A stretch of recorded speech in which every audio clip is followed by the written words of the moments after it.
विश्वासार्ह बातम्या फक्त तुमच्यासाठी शिर्डी न्यूज 24। निर्भीड पत्रकारिता, लोकशाहीची ताकद, तुमच्या हक्काचा आवाज। सच्चिदानंद सद्गुरु साईनाथ महाराज की जय।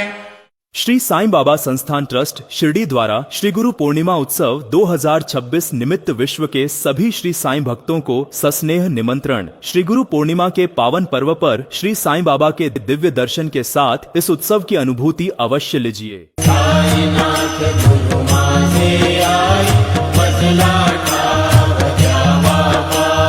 दत्तराज गुरु माझे आई, मजला ठाव द्यावा पायी।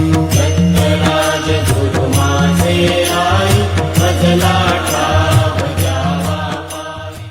श्री गुरु पूर्णिमा उत्सव 2026 दिनांक 28 से 30 जुलाई 2026 तक श्री क्षेत्र शिरडी में।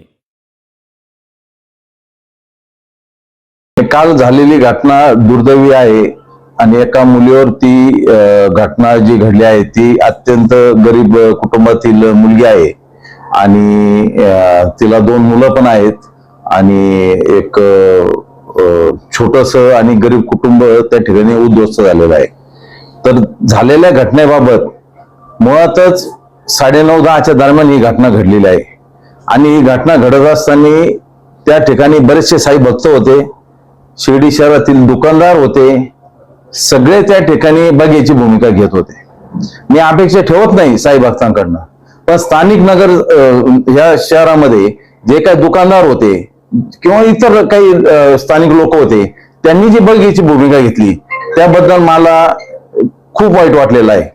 आणि अशा पद्धतीनं जर आपल्या कुटुंबात कुठं घडत असलं आणि दुसऱ्यांनी बघ्याची भूमिका घेतली तर आपल्याला कसं वाटल याचं भान आपण ठेवायला पाहिजे।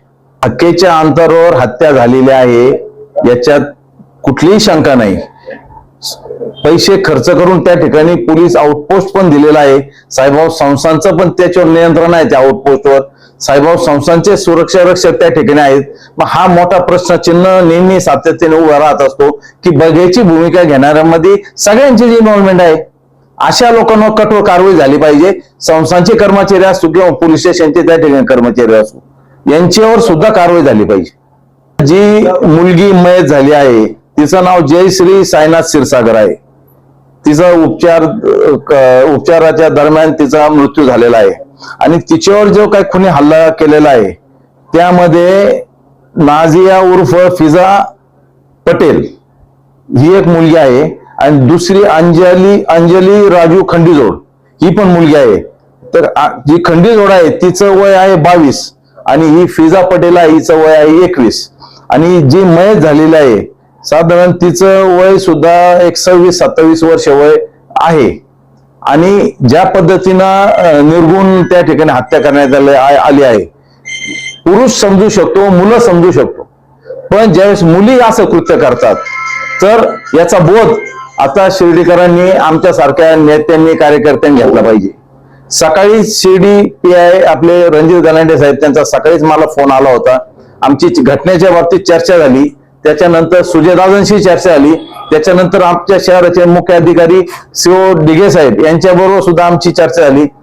आता नामदार साहेब आले होते त्यांची पण चर्चा झाली आणि कठोरचे कठोर पावलं उचलावीत म्हणून त्यांचे आदेश या ठिकाणी प्राप्त झालेले आहेत। कमी श्रमामध्ये जास्त पैसा मिळतो आणि त्याच्यामुळेच असले प्रकार सगळे घडत आहेत।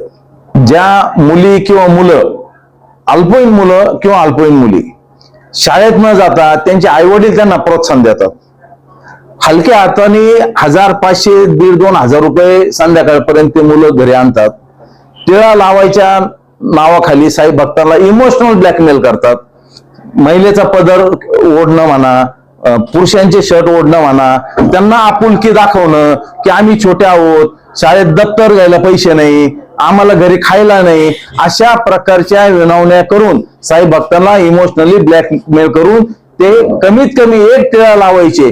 आपण समजू शकतो एखादा साई भक्त आहे त्याची इच्छा 10 रुपये द्यायची किंवा 50 रुपये द्यायची, तर हे अगदी त्या साई भक्ताला म्हणजे इतकं काही त्रास देतात की त्याच्याकडनं 200 रुपये 500 रुपये याच्या खाली कुठेही ते पैसे घ्यायला तयार नसतात आणि इझी मनी तयार झालेला आहे। याच्यातनं नशा करणं, नशा करून याच्यानंतर याची एक टोळी तयार झालेली असणार आहे 100%. या टोळीवर कोणाचं नियंत्रण आहे याचा सुद्धा शोध घेणं पोलीस स्टेशनला एक त्यांची सुद्धा महत्वाची या ठिकाणी भूमिका आहे. मी एक गोष्ट मान्य करतो, शिर्डी पोलीस स्टेशन एकदम चांगलं त्या ठिकाणी कार्य करत आहेत. आमचे डीवायएसपी साहेब आहेत, PI गलांडे साहेब आहेत, हे चांगलं काम चालू आहे. त्यांना जी मदत पाहिजे ती आमच्या नगर परिषदेची मदत पाहिजे, साहेब संस्थांची पाहिजे, ती पण मदत देण्याच्या अनुषंगाने आमची चर्चा झालेली आहे. नगर परिषद म्हणून आम्ही या ठिकाणी आता कठोर पावलं उचलण्याचा निर्णय घेतलेला आहे. शिर्डी शहरामध्ये रस्त्यावर कोणालाही यापुढे व्यवसाय करता येणार नाही.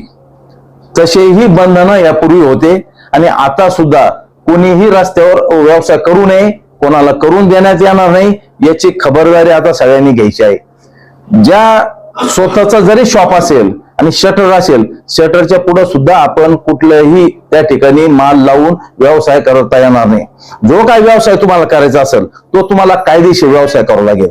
तुम्हाला नागरिकांना माझं आव्हान आहे, तुम्हाला तुमच्या मुलांसाठी, महिलांसाठी, मुलींसाठी संरक्षण पाहिजे का नाही पाहिजे हा मोठा प्रश्न आहे.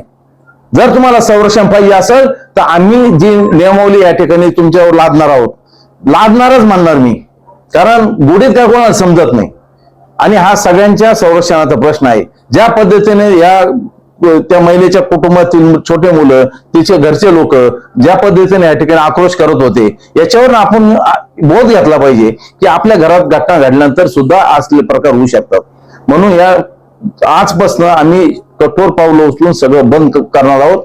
यानंतर जेवढे व्यवसाय असतील, तुमचे भंगारचे दुकान असतील, तुमच्या पान टपऱ्या असतील, तुमच्या फुल दुकान असतील, कुठलाही व्यवसाय असू, ज्यांनी शिर्डी नगर परिषदेकडे परवानगी घेतली नसेल अशांना परवानगी घेणं बंधनकारक आहे. आम्ही तुम्हाला एक अल्टिमेटम देणार आहोत. या अल्टिमेटम मध्ये तुम्ही जर ही पूर्तता केली नाही, परवानगी घेतली नाही तर आम्ही तुमचे दुकानं, पान टपऱ्या तुमचे सगळे सील करून टाकणार आहोत.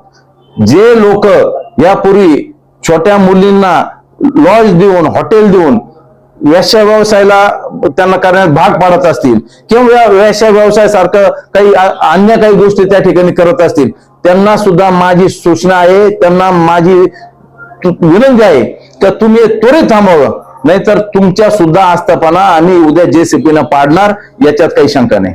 हातभट्टी करणाऱ्यांच्या बाबतीत सुद्धा माझा निर्णय झालेला आहे. निम्म्याच्या पुढं जे काय हातभट्टी विकणारे लोक होते त्यांनी सांगितलं की आम्ही आता धंदे सगळे व्यवसाय आम्ही बंद करतोय. राहिलेल्या लोकांना आज आम्ही नोटीस इश्यू करणार आहोत. या नोटीस इश्यू झाल्यानंतर 8 दिवसांनी त्याची हिअरिंग होईल. हिअरिंग झाल्यानंतर ते जर व्यवस्थित अगदी त्यांचे व्यवसाय बंद करत असतील तर ठीक आहे, तर त्यांच्या सुद्धा काय आस्थापना कायदेशीर नाही, बेकायदेशीर आस्थापना आहे, त्याच्यावर सुद्धा कठोर आम्ही कारवाई करणार. काय झालंय माहितीये का, रस्त्यावर नगर परिषदेची जागा, त्या नगर परिषदेच्या जागेवर आपण आम्हा पैसा मिळवतो याचं भान राहिलेलं नाही आणि त्याच्यातनं हे पैसे मिळवून याच्यातनं गुन्हेगारी, त्याच्यानंतर रात्री बेरात्री शिर्डी शहर चालू. आताच नामदार साहेबांनी त्या ठिकाणी आदेश दिलेले आहेत की शिर्डी शहराला आता आम्ही दुकानं किती वाजेपर्यंत चालवायचे, रेस्टॉरंट किती वाजेपर्यंत चालवायचे याचे आम्ही आजपासून बंधनं घालणार आहोत. त्या ठिकाणी शिर्डी पोलीस स्टेशन डीवायएसपी साहेब असतील, PI असतील, नगर परिषदेचे आमचे नगराध्यक्ष असतील, नगरसेवक आमचे CO असतील, आम्ही एकत्र बसून आज त्याची नियमावली तयार करणार आहोत आणि तसे आदेश आम्ही आजच त्या संदर्भात आम्ही पारित करणार आहोत. तेच तुम्हाला सांगतो, इझी मनी मुळे ज्या पद्धतीनं लोकांनी इथं आज मास केलेला आहे, तर मुळातच रस्त्यावर आम्ही कोणाला व्यवसाय करून देणार नाही. बेकायदेशीर व्यवसाय करायचे नाही शिर्डीत. हे बेकायदेशीर व्यवसाय लोक करतात, त्याच्यामुळे हे सगळे प्रकार घडताय. तर आम्ही इथून पुढे बेकायदेशीर कुठलंही कृत्य होऊन देणार नाही. आम्ही एकदा हे सगळे व्यवसाय बंद झाले, रोडवर बसणं बंद झालं तर ऑटोमॅटिक तुम्हाला मी सांगतो शिर्डीतली गुन्हेगारी शून्यावर येऊन थांबणार आहे. आणि ही सायन्सची नगरी, क्राईमची नगरी नाही.